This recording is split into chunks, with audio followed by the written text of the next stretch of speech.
It's great to be here with all of you today. So I'll be talking about promising practices for HRSN screening and collaboration.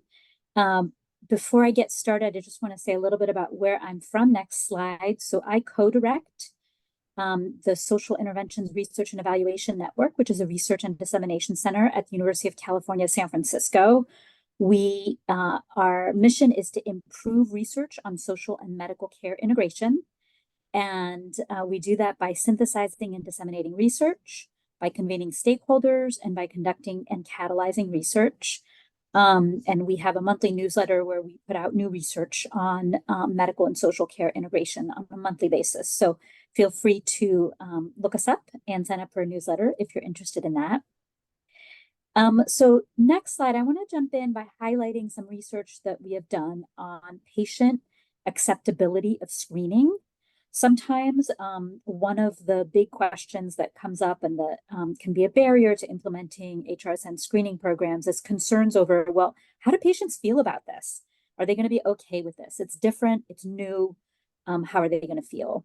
And so we did a study of 1,000 patients or caregivers at 10 different sites across the country, both primary care sites or ambulatory care sites and ED sites, and found that 79% of those people that we screened and then surveyed thought that the screening was very appropriate or somewhat appropriate to be conducted in the healthcare setting. We consider that to be high acceptability, especially since this study is several years old now. And we found that those individuals who had been exposed to screening before were more likely to find it acceptable. So as it spreads, it's going to become even more and more acceptable. We also found high comfort with including data in the health-related social needs screening data in the EHR, although it was lower than for the acceptability, which indicates some of the discomforts that I'll get into a little bit around potential concerns about who's going to access the data. One other thing I want to highlight about this study is that individuals who reported higher trust in their care teams or their clinical provider teams were more likely to find screening acceptable. So highlighting the importance of trust in making patients feel comfortable with this new part of healthcare. Next slide. I'm going to be now talking about 4 different promising practices. 1, the importance of training staff on social determinants of health and the why of screening for social risks. 2, in minimizing stigma and avoiding perceptions of targeting. 3, ways to clearly explain the rationale for screening to patients. And 4, the importance of tailoring your tools and processes to your needs and context. Next slide. So I think one of the first things to be thinking about when thinking about these programs is kind of encompassed by this quote. So this is one of the participants actually in the study that I just mentioned. In addition to surveying people, we did some qualitative interviews, and one of the persons said, I don't mind, and this was about asking how they felt about being screened, because I don't mind, because if I feel like somebody is concerned, really concerned about me, I will answer the question. But if I feel like there's somebody just asking me the question, just asking me because that's part of their job, I might not answer. And I think this quote really highlights that it's really important to approach health-related screening, health-related social needs screening slightly differently maybe from other issues in healthcare, with a lot of compassion and awareness that these are issues that people will not share unless they feel that they can trust your care team with that information. So this highlights the importance of really training staff on the importance of screening, and also this notion that maintaining trust and being trustworthy with that information is really, really key. Next slide. So one of the other things around screening is that there are multiple reasons for conducting the screening. The first one that most people think about is, well, I want to conduct it so that I can connect patients to resources, so that I can facilitate patients accessing resources that can address these needs. That's for sure one of the main reasons. But there are other reasons that tend to get forgotten that I think are really important to highlight. And one is that having this information is key for actually being able to provide high quality healthcare that's tailored to patients' situations. So sometimes we call this social determinants of health informed care as a parallel to trauma informed care. If you don't know what kind of situation your patient is going to be going home to, let's say that their electricity is cut off, they're not going to have access to a fridge. That's going to make a real big difference in terms of how well they're able to care for themselves, who they're living with at home, do they have somebody to help them with meals, etc. All these kinds of things are crucial to know just to be able to provide good health care. Secondly, we're seeing that in addition to helping address patients' needs, having somebody help patients with their social needs provides really important emotional support. This comes up again and again in the qualitative research that we're doing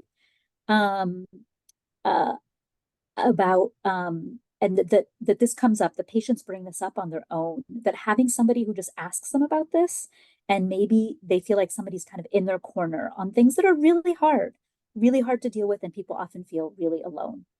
And then the final thing that I'll say just really quickly on that last slide was the other thing that we're seeing is that this not only helps increase access to social risk resources, but also potentially to healthcare.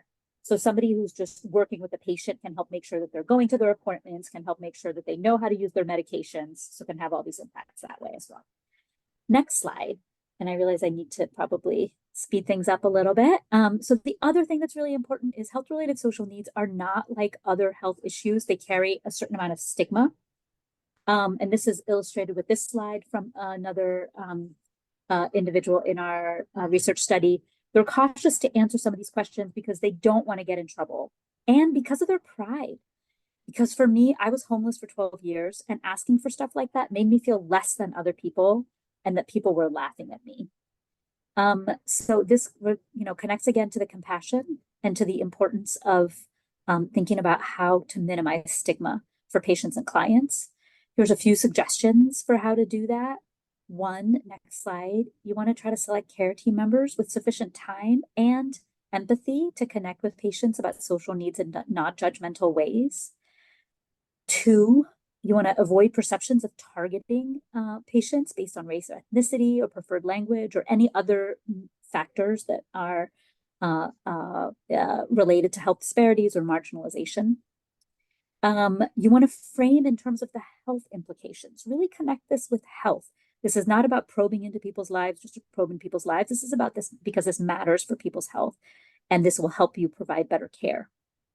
And finally, I think there was a fourth one. Yes. So several studies have compared whether people are more comfortable disclosing their needs in face-to-face screening or in screening where they fill out a survey on their own, on a tablet or on a piece of paper, and has found that you do get a little bit more disclosure of needs when people fill out a survey on their own. So consider implementing screening in that way. Next slide. So the other thing that's really important is clearly explaining the rationale for screening and also giving patients an opportunity to opt out. So really putting them in the driver's seat. So you want to provide clear and transparent explanations for why the screening is being conducted and how you'll use that information. You want to ask permission to conduct screening and and explicitly state that patients are not required to participate. And next, also give them the option to decline to answer. So this is about making this patient-centered and sharing power and respecting autonomy with patients. And you can do that also by asking patients about their priorities.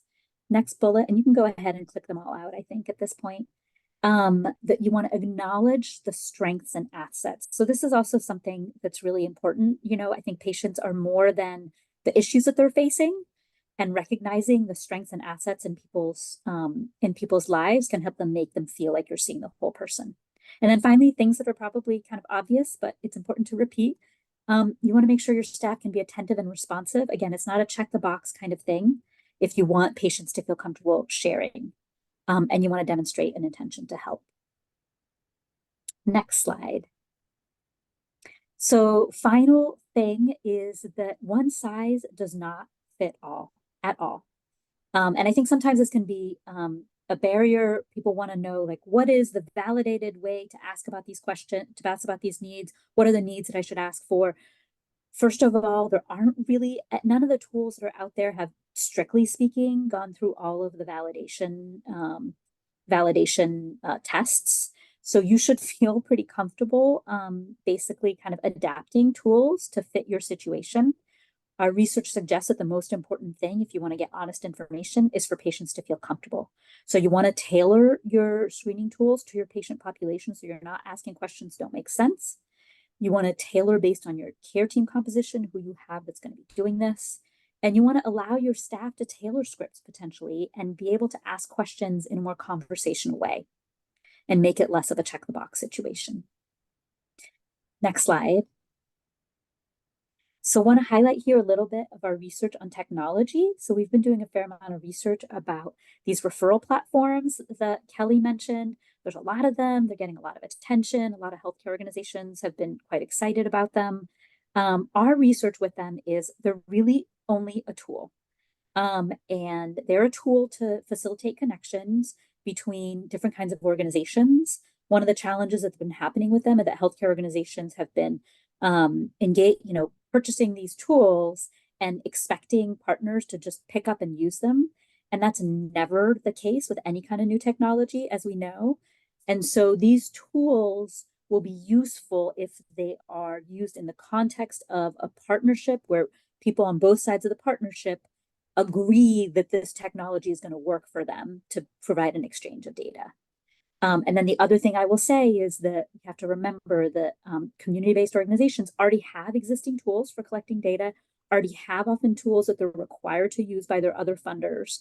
And so you want to be really thinking about implementing these tools if you're on the healthcare side in partnership, picking a tool, deploying it really in partnership with your organizations that you're seeking to collaborate with, not as kind of like a mandate. If it's a mandate, you've got to provide funding to enable people to have the staffing to use it. Next slide. So in terms of tailoring tools and processes, obviously it's incredibly important to integrate this into existing care management workflows. Your staff and teams are already overworked and burdened, and we know coming out of COVID that burnout is high. So you really want to be thinking about how to minimize the impact and how to integrate as well as possible into existing workflows. You want to make use of all the different kinds of staff that you have accessible to you. This is not generally the screening is not going to be the clinician's role, right? It's going to be something that happens ideally, as I mentioned, like on the patient's own time with a questionnaire that they fill out on their own time.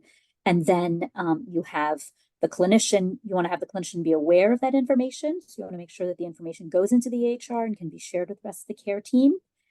Ideally, you have clinical decision support tools. I think those are increasingly becoming developed to help clinicians use that information at the point of care and make it seamless for them.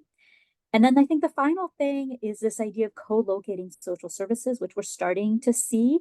It's, definitely a step further, and there's logistics involved with that. But in terms of having a high degree of integration of services, that can be one of the best ways to do it.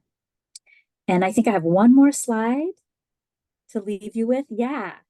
So in thinking about collaboration and partnership across healthcare and social services, remember that you want to be going for the win-win. You want to be going for finding the overlap between what you want and what they want. So one of the ways that that can look like is in the healthcare sector. If you click, go ahead and bring up the next. Thank you. So maybe you want to be able to refer to your patients to the organization. You want to have an information flow to find out what services they receive. That's what you want. then you've got to remember they want something too. For this to work, there has to be something in it for them. And I think a lot of healthcare organizations often forget that social service organizations may want things too. Some of the things they may want, for example, if you want to click and go to the next, is they may want to refer to your organization. They have clients and they want them to get better connected to their healthcare services. So you want them to this to be a two-way street potentially. And then oftentimes in the CBO sector, they are mostly grant funded organizations, and then they're looking for funding to be able to add, if you want them to add on any kind of work to what they're already doing, there's going to be need to have a source of funding there. And then one final reminder, you click next, is just that collaboration moves at the speed of trust. And so just as trust is incredibly important with health-related social needs in terms of interactions with patients and clients because of the sensitivity of these issues, in terms of collaboration, that's also incredibly important. So taking the time to build relationships if you want your collaborations to go well is also something that we would recommend. I will end there and just say that we're available. We have a lot of resources on our website. You go to the next slide and feel free to reach out at any point if we can be helpful.